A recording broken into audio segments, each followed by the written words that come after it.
Hello students, our today's topic is Arithmetic Progressions class 10. In today's question, the 26th, 11th and last term of an AP are 0, 3 and minus 1 upon 5 respectively. Find the common difference and the number of terms.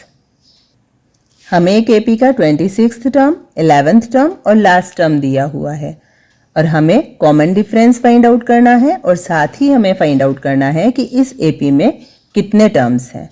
सबसे पहले जो हमें दिया हुआ है उसे हम equation form में नोट डाउन करेंगे। A26 हमें 0 दिया है और इसे हम लिख सकते हैं A + 25D = 0। सेकेंड हमें दिया है A11 = 3, इसे हम लिख सकते हैं A + 10D = 3। और इसी तरह लास्ट टर्म हमें दिया है -1/5, लेकिन हमें नहीं पता कि लास्ट टर्म इसमें कौन से नंबर का है, तो हम लास्ट टर्म को n मान लेते हैं। अगर हम लास्ट टर्म को n मानते हैं तो an की वैल्यू हो गई -1/5 और जब हम इसे इक्वेशन फॉर्म में लिखेंगे तो ये हो जाएगा A + n-1D = -1/5। ये है फर्स्ट इक्वेशन, ये सेकेंड इक्वेशन और ये थर्ड इक्वेशन। अब सबसे पहले हमें फाइंड आउट करना है कॉमन डिफरेंस। थर्ड इक्वेशन में हमारे पास A एंड D सभी वैल्यूज मिसिंग है, इसलिए हम फर्स्ट और सेकंड इक्वेशन की हेल्प से पहले A और D की वैल्यू फाइंड आउट करेंगे। तो हम यहाँ इक्वेशन 2 को इक्वेशन 1 में से माइनस कर देंगे। तो यहाँ हम A + 25D = 0 में से माइनस करेंगे A + 10D = 3 को। सेकेंड इक्वेशन के तीनों ही टर्म पॉजिटिव है, इसलिए जब सब्ट्रैक्ट करेंगे तो ये तीनों नेगेटिव हो जाएंगे। पॉजिटिव A से नेगेटिव A कट हो जाएगा। 25D में से 10D को माइनस करेंगे, it will B 15D = -3। D = हो जाएगा -3/15, दैट इज -1/5। तो फर्स्ट आंसर हो गया कॉमन डिफरेंस। अब यहाँ क्योंकि हमें नंबर ऑफ टर्म्स भी फाइंड आउट करने हैं जो हम थर्ड इक्वेशन से फाइंड आउट कर सकते हैं। यहाँ हमारे पास D की वैल्यू है, n हमें फाइंड आउट करना है, लेकिन A की वैल्यू अभी हमारे पास नहीं है। A की वैल्यू फाइंड आउट करने के लिए हम इस D की वैल्यू को इक्वेशन 1 या इक्वेशन 2 में पुट करेंगे और A की वैल्यू फाइंड आउट करेंगे। यहाँ मैं D की वैल्यू इक्वेशन 2 में पुट कर रही हूँ।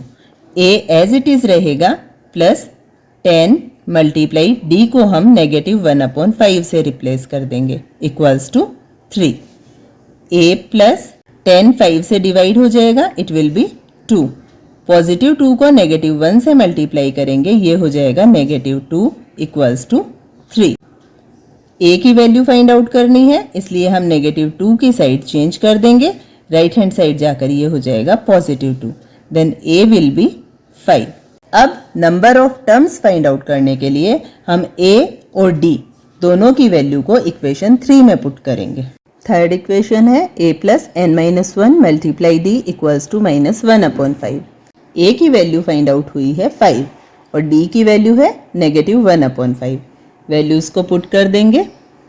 5 + n-1 एज इट इज रहेगा। D की वैल्यू हम लेंगे -1/5 = -1/5। सबसे पहले लेफ्ट हैंड साइड हम ब्रैकेट को ओपन कर लेंगे, देन 5 प्लस पॉजिटिव n को -1/5 से मल्टीप्लाई करेंगे तो ये हो जाएगा -n/5। -1 को -1/5 से मल्टीप्लाई करेंगे, देन +1/5 = -1/5। जिन टर्म्स में n का यूज नहीं हुआ है उन्हें हम राइट हैंड साइड लेकर जाएंगे, इसलिए -n/5 लेफ्ट हैंड साइड रहेगा। राइट हैंड साइड जो -1/5 है वो भी एज इट इज रहेगा। लेफ्ट हैंड साइड से +1/5 की साइड चेंज करेंगे -1/5 और +5 की साइड चेंज करेंगे, it will B -5। Right hand side LCM ले लेंगे, देन -1 -1 एंड -25, ये हो गया -n/5 के equal. Right hand side numerator को सॉल्व करेंगे, it will be -27/5। Left hand side as it is रहेगी। माइनस के साइन से माइनस का साइन कट हो जाएगा, दोनों साइड डिनोमिनेटर में 5 है, ये भी कट हो जाएंगे और n की वैल्यू हो जाएगी 27। इट मीन्स इस एपी में टोटल टर्म्स है 27. That is the answer.